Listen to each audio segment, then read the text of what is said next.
मनुष्याणां सहस्रेषु कश्चिद्यत्तति सिद्धये यततामपि सिद्धानां कश्चिन्मां वेत्ति तत्त्वतः।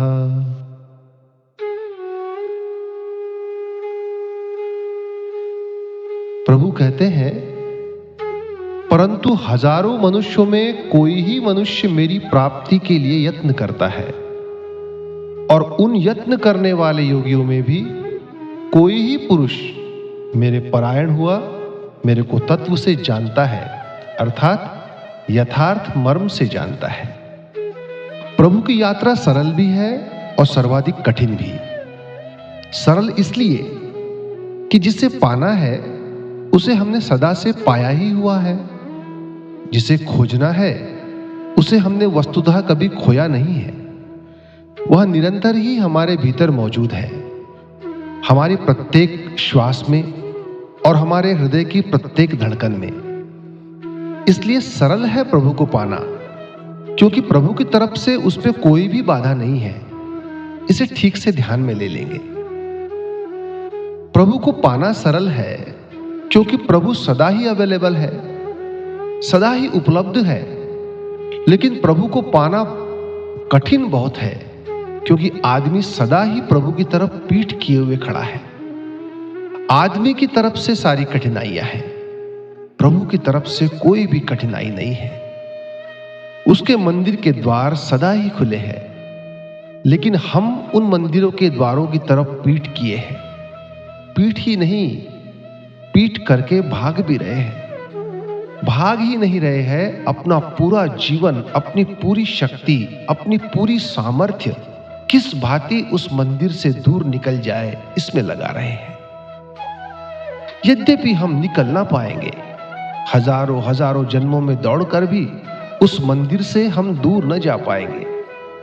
और जिस दिन भी हम पीठ फेर कर देखेंगे, पाएंगे कि वह मंदिर वहीं का वहीं मौजूद है, वहीं जहां से हमने दौड़ना शुरू किया था।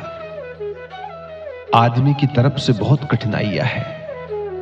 इसलिए कृष्ण के इस सूत्र में उन्होंने कहा, करोड़ों में कोई एक प्रयास करता है, और प्रयास करने वाले करोड़ों में कोई कभी एक मुझे उपलब्ध होता है। दो बातें, करोड़ों में कभी कोई एक प्रयास करता है, इसे समझे। और फिर प्रयास करने वाले करोड़ों में भी कभी कोई एक मुझे परायण हुआ, मुझे समर्पित हुआ, उपलब्ध होता है। क्यों करोड़ों लोगों में कभी कोई एक प्रयास करता है उसे पाने के लिए, जिसे पाए बिना कोई चारा नहीं, जीवन में कोई अर्थ नहीं। क्यों करोड़ों में कोई एक प्रयास करता है उसे पाने के लिए, जिसे पाकर सब पा लिया जा सकता है। क्या होगा कारण? होना तो ऐसा चाहिए कि करोड़ों में कभी कोई एक प्रयास ना करे, बाकी सारे लोग प्रयास करें, क्योंकि परमात्मा आनंद है, जीवन है, अमृत है। तो करोड़ों में कोई एक क्यों प्रयास करता है?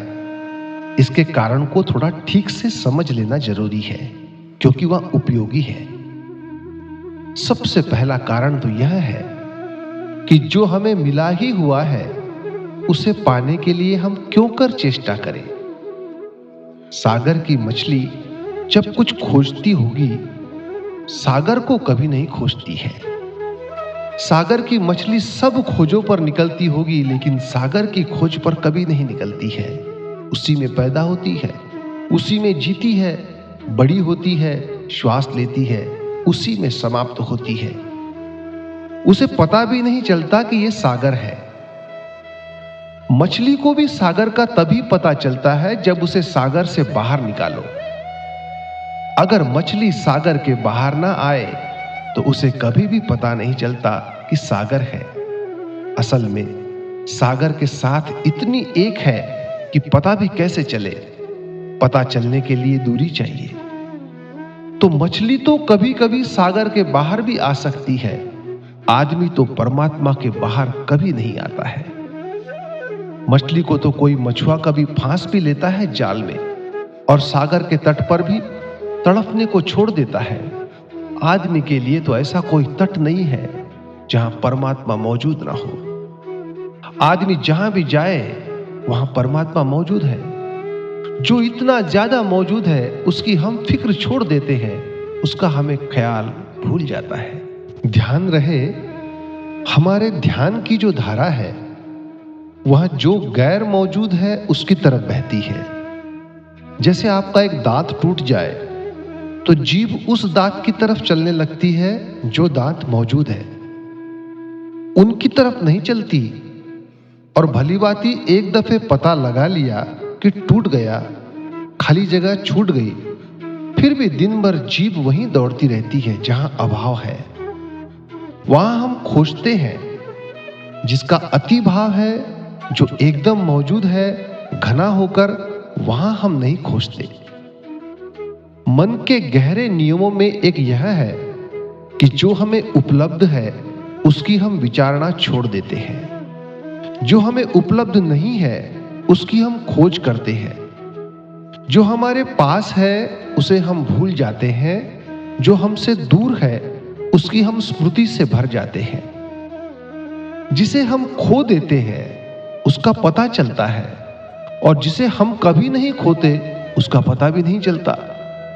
परमात्मा की खोज पर निकलने में जो सबसे बड़ी बाधा है वह मन का यह नियम है कि हमें उसका ही पता चलता है जो नहीं है।